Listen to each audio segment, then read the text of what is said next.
नमस्कार दोस्तों, क्या आप मेरे साथ अध्यात्म की ओर चलना चाहेंगे?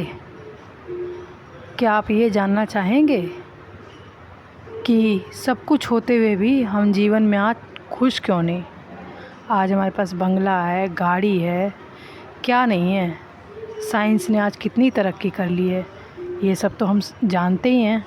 लेकिन कभी आपने रुक के सोचा है, सब कुछ है हमारे पास लेकिन फिर भी कहीं ना कहीं एक खालीपन सा हमें लगता है, और सब कुछ होते हुए भी हम बिल्कुल तन्हा हैं। तो कभी आपने रुक के सोचा इस बातों के लिए? नहीं सोचा होगा, क्योंकि आजकल की तो लाइफ इतनी बिज़ी है ना कि अगर हम किसी से ये कह देते हैं कि हमारे पास कोई काम नहीं है, तो कहीं ना कहीं हमें ऐसा फ़ील होता है कि ये तो हमारी इंसल्ट हो गई। तो हम क्या कहते हैं हमेशा, हम very busy, I am very busy. ठीक है, एक चीज़ तो ये हो गई। दूसरी सोचने का विषय ये है कि आप पहले के ज़माने के लोगों को देखा आपने, कभी गौर किया? 100 साल से भी ऊपर जाते थे और वो लोग ना पढ़े लिखे होते थे लेकिन बिल्कुल स्वस्थ होते थे। और आज के टाइम में हमारे बच्चे इतना पढ़ लिख रहे हैं लेकिन फिर भी रोग का शिकार हो रहे हैं, हेल्थ उनकी डाउन हो रही है, और सबसे बड़ी बात यह है कि उनके संस्कार नीचे जा रहे हैं। तो इसके लिए हमें क्या करना चाहिए, ये बहुत चिंता का विषय है।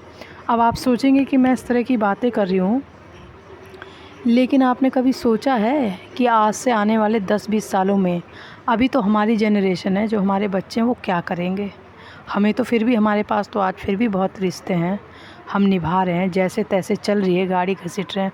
अब तो आजकल माँ बाप के 2 बच्चे और बहुतों के तो एक ही बच्चा है। लेकिन अगर सोचिए, एक बच्चा होने की वजह से ना मामा रहेंगे आने वाले समय में, न मौसी रहेंगी, न बुआ रहेंगी, न चाचा रहेंगे। तो ये गलती हमारे बच्चों की है कि हमारी है? हम इस भाग दौड़ में, नौकरी करने के चक्कर में इतना बिज़ी हो गए कि हमने बच्चों को चीज़ें देने से सोचा कि हमारे बच्चों को खुशी मिल जाएगी। नहीं दोस्तों, बच्चों को खुशी चीज़ देने से नहीं, अपना टाइम देने से मिलती है। आप बाद में इल्ज़ाम तो बच्चों पे लगाते कि संस्कारी नहीं है, मेरी बात नहीं सुनता। हाँ, आप ज़िंदगी भर उसके लिए कमाते रहे, भागते रहे, दौड़ते रहे कि बच्चे को मैं ले जाऊं बाहर।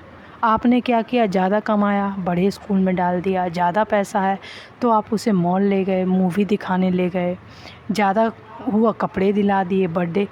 आपने क्या सोचा कि हमने अपनी ज़िम्मेदारी पूरी कर ली? तो ये ज़िम्मेदारी इस तरीके से नहीं पूरी होती है। आप बच्चों को कुछ भी ना दीजिए, खाली आप अपने बच्चों को अपना टाइम दीजिए। वो एक फूल हैं, उन्हें खिलने की ज़रूरत है। जब वो मुरझा जाते हैं तो आप दुनिया से कहते हैं कि हमारा बच्चा हमारी बात ही नहीं सुनता। तो दोस्तों, मैं बस यही कहना चाहती हूँ, इसमें गलती बच्चों की नहीं है। वही बच्चा जो आज पौधा है वही पेड़ बनेगा, वही आज जो बच्चा है वही कल को पेरेंट्स बनेगा। तो जो बच्चे कभी सिखाने से नहीं सीखते हैं, बच्चे अपने परिवार में देखकर सीखते हैं, अपने माँ और बाप से। आप लोग तो कभी ये सोचते ही नहीं ना किसकी गलती किस में है। बच्चे ने जो घर में देखा बच्चे ने वो किया। आजकल क्या है, न्यूक्लियर फैमिली है। हम लोग सोचते हैं कि क्या ज़रूरत है हमें दादी और बाबा के पास रहने की।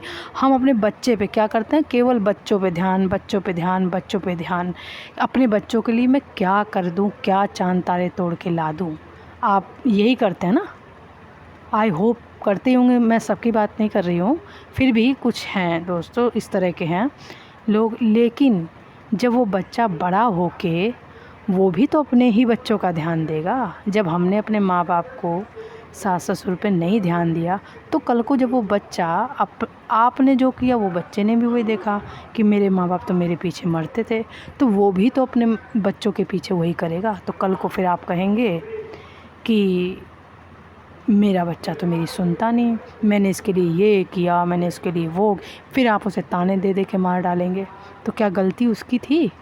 सोचिए, आपने उसे दिखाया ही नहीं कि रिश्ते कितने ज़रूरी है, तो जो आपने उसके साथ किया वो भी फिर आपको क्यों बुरा लगता है? तो दोस्तों, ये बहुत चिंता का विषय है। आई होप मैंने कुछ समझाने की कोशिश की है, आपको समझ में आया होगा। अगर आप मेरे साथ अध्यात्म की ओर यानी स्पिरिचुअलिटी की ओर चलना चाहेंगे और जानना चाहेंगे पेरेंटिंग कैसे की जाती है, या गॉड से कैसे कनेक्शन जोड़ा जाता है, या फिर अपनी हेल्थ को हम कैसे अपने माइंड से कैसे ठीक कर सकते हैं। हाँ जी, आपको मेरी बातें तो मजाक लग रही होंगी ना। बिना 1 रुपया खर्च किए हम बिल्कुल ठीक हो सकते हैं, क्योंकि सारे दुखों का कारण दोस्तों हमारा माइंड है। हमें लगता है ना हमें ये बीमारी हो गई, वो बीमारी हो गई। अच्छा चलिए मान लीजिए हमें वो बीमारी हो गई, क्यों हो गई? इतना अच्छा खा रहे हैं, पी रहे हैं, सब कुछ है, फिर भी बीमारी हो गई। चलिए ठीक है, आपके पास पैसा, आपने डॉक्टर से इलाज करा लिया, उसके बावजूद वो चीज़ फिर दोबारा हो जाती। क्यों? क्योंकि आपने अपने शरीर का ध्यान रखा, मन का तो ध्यान रखा ही नहीं। मन हमेशा रोता रहा, आपके पास कभी मन को शांत करने का टाइम था ही नहीं। कभी बैठ के आपने सोचा ही नहीं कि मेरे खुद के अंदर क्या चल रहा है। हम दूसरों को तो समझाते हैं ऐसा कर वैसा करिए, क्या कभी बैठे एक पल?